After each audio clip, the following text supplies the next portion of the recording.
Hello friends, welcome to the world of knowledge अल्फता classes. मैं हूं आपका दोस्त आरिश अमीन। फ्रेंड्स, जैसा कि हम किसलय भाग 3 के सभी चैप्टर्स के कंप्लीट सॉल्यूशन वीडियो की सीरीज़ कर रहे हैं, इसी सिलसिले में हमने अध्याय 20 तक कंप्लीट वीडियो सीरीज़ कंप्लीट किया हुआ है। अगर आपने वो नहीं देखा है 20 चैप्टर्स का सॉल्यूशन, तो आप इसी चैनल के प्लेलिस्ट में जाकर के देख सकते हैं। अदरवाइज़ मैं डिस्क्रिप्शन में लिंक दे दूंगा, आप वहाँ से भी जाकर देख सकते हैं। तो आज का हमारा टॉपिक है अध्याय 21, चिकित्सा का चक्कर। तो आइए फ्रेंड्स, बिना देरी करते हुए चिकित्सा के चक्कर की ओर बढ़ते हैं। तो अगर आप किताब की पाठ सूची देखें फ्रेंड्स, तो ये किताब की पाठ सूची, ये सब हमने किया हुआ है, इधर कर लिया हमने, और हमने कंप्लीट 20 तक कर लिया है, झांसी की रानी तक कंप्लीट कवर किया हुआ है।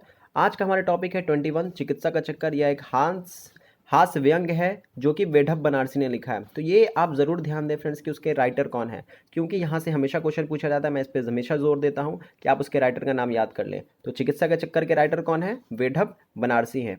चिकित्सा के चक्कर के राइटर कौन है? वेढप बनारसी हैं। तो यहाँ से आपको याद हो गया होगा। तो आइए फ्रेंड्स, आगे बढ़ते हैं, देखते हैं। तो यह है चिकित्सा का चक्कर का कुछ दिया हुआ, ये चैप्टर है 21। वेढप बनारसी ने प्रस्तुत व्यंग के माध्यम से चिकित्सा पद्धतियों के विरोधाभासों को सफलतापूर्वक उभारा है। चिकित्सकों की वेशभूषा, नुस्खे, औषधि, निर्णय के तर्क जैसे अनेक प्रसंगों पर कटाक्ष करते हुए व्यंगकार ने विभिन्न चिकित्सा पद्धतियों के मर्म का वर्णन किया है। पाठ के अध्ययन के बाद आप हिंदी साहित्य के व्यंग की वानगी को समझ पाएंगे। तो ये यहाँ पे लिखा हुआ कुछ, इसका एक्सप्लेनेशन दिया हुआ है यहाँ पर फ्रेंड्स।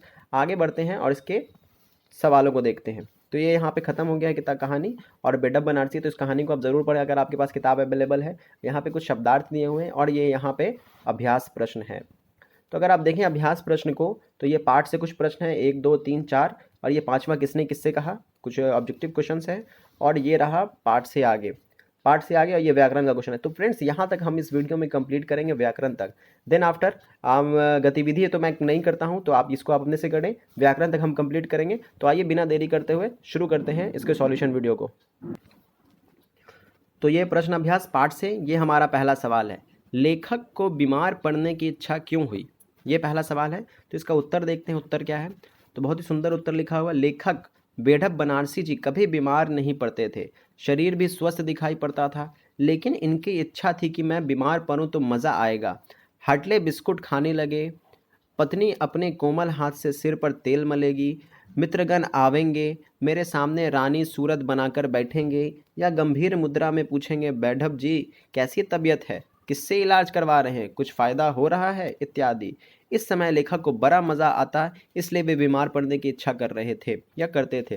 तो वेढप बनारसी चाहते थे कि वो बीमार पड़ें ताकि उनसे लोग अगर मिले, उनसे पूछे, उनसे कुछ सवालात करें। तो ये इसलिए वो चाहते थे, उनकी इच्छा थी कि वो बीमार पड़े। तो पहला सवाल हमने देखा। दूसरा सवाल देखते हैं। यहाँ पे दूसरा सवाल दिया हुआ है, लेखक ने वैद्य और हकीम पर क्या क्या कहकर व्यंग किया है?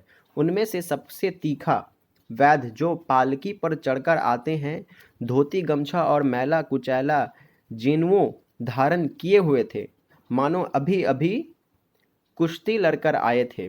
तो इसका उत्तर देखेंगे फ्रेंड्स यहाँ पे। तो हकीम साहब पर व्यंग करते हुए लेखक उनके पहनावा और शान शौकत का वर्णन कर उन पर व्यंग कसा है। उनके पहनावे पर, उनके शान शौकत पर व्यंग कसा है कि वो आए थे किस पर? तो रथ पर सवार होकर पालकी लेकर आए थे, पालकी चढ़कर आए थे। तो यहाँ पे हम तीसरा सवाल देखते हैं फ्रेंड्स। ये तीसरा सवाल है हमारा, अपने देश में चिकित्सा की कितनी पद्धतियाँ प्रचलित है?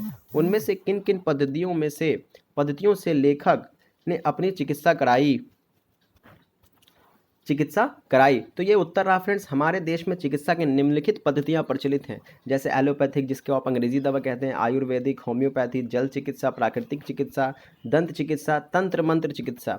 तो ये इतने सारे चिकित्सा के पैटर्न है, पद्धति है। लेखक ने एलोपैथिक, आयुर्वेदिक, हकीमी इत्यादि पद्धतियों से अपना इलाज कराई है। तो इस तरह से आप चौथा सवाल देखेंगे फ्रेंड्स। तो ये यहाँ पे रहा क्वेश्चन नंबर 4। इस पाठ में हास्य व्यंग की बात छांट कर लिखिए, जैसे रसगुल्ले छायावादी कविताओं की भांति सूक्ष्म नहीं थे, स्थूल थे। तो इस पैटर्न के अकॉर्डिंग लिखना है फ्रेंड्स। तो यहाँ पे कुछ दिया हुआ है, डॉक्टर की वेशभूषा पक्ष में, तो डॉक्टर की वेशभूषा के पक्ष में लिखना है। तो सूट तो ऐसे पहनते थे मानो प्रिंस ऑफ वेल्स के वैलेटों में है।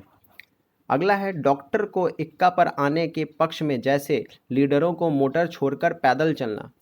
जीव दिखाने के पक्ष में प्रेमियों को जो मज़ा प्रेमिकाओं की आंख दिखाने में आता है, शायद वैसे ही डॉक्टर को मरीजों का जीव देखने में आता है। तो इस तरह से आप हंसी वाला बात कह सकते हैं, मज़ा आता है। चौथा अगर देखें, आगंतुक लोगों के द्वारा विविध नुस्खा के पक्ष में खाने के लिए सिवा जूते के और कोई चीज़ बाकी नहीं रह गई जिसे लोगों ने ना बताई हो।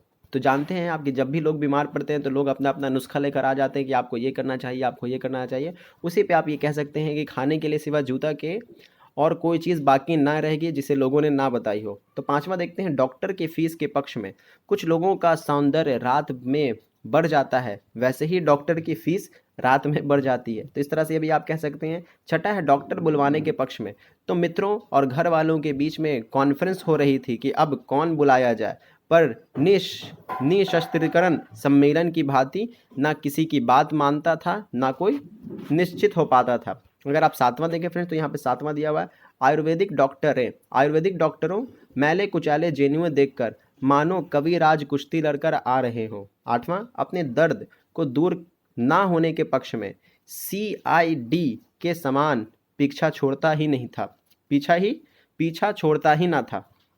नौवां अगर आप देखिए, इसको पहले क्लियर कर लेता हूँ थोड़ा। नौवां, हकीम साहब के पैजामा के पक्ष में पांत में पैजामा ऐसा मालूम होता था कि चूड़ीदार पैजामा बनने वाला था, परंतु दर्जी ईमानदार था, उसने कपड़ा चुराया नहीं, सब का सब लगा दिया। और ये रहा 10वां, हकीम साहब के यश के बारे में तो आपका नाम बनारस ही नहीं हिंदुस्तान में लुकमान की तरह मशहूर है, इत्यादि। तो इस तरह से आप कह सकते हैं। और ये हमारा 5वां सवाल आ जाता है। तो यहाँ पे हमने 4 सवाल को कंप्लीट किया। किसने किससे कहा? तो पहला सवाल है, मुझे आज सिनेमा जाना है, तुम अभी खा लेते तो अच्छा था। तो लेखक की पत्नी ने लेखक से कहा। तो ये उत्तर हो गया। अगर आप दूसरा सवाल देखें, तो घबराने की कोई बात नहीं है, दवा पीजिए, 2 खुराक पीते पीते आपका दर्द गायब हो जाएगा। तो सरकारी डॉक्टरों ने किससे कहा? लेखक से कहा। अगला सवाल है, वाय का प्रकोप है, यकृत में वाय घमकर पित्ताशय में प्रवेश कर आंत्र में जा पहुंचा है। तो आयुर्वेदिक डॉक्टरों ने लेखक से कहा। अगला है सवाल यहाँ पे, 2 खुराक पीते पीते आपका दर्द वैसे ही गायब हो जाएगा जैसे हिंदुस्तान से सोना गायब हो रहा है। इस वाक्य का भाव स्पष्ट करना है आपको। तो जैसे हिंदुस्तान में धीरे धीरे सोने की कमी हो रही है, उसी प्रकार धीरे धीरे आपका दर्द जाता रहेगा। इस दिन ऐसा होगा कि भारत में ना सोना रहेगा और ना आपके पेट में दर्द रहेगा। तो यहाँ पे हमने पार्ट से कंप्लीट सवाल कर दिया फ्रेंड। तो अब हम पार्ट से आगे का सवाल करेंगे। तो यह प्रश्न दूसरा है, एलोपैथिक, होम्योपैथिक या आयुर्वेद चिकित्सा से आप क्या समझते हैं?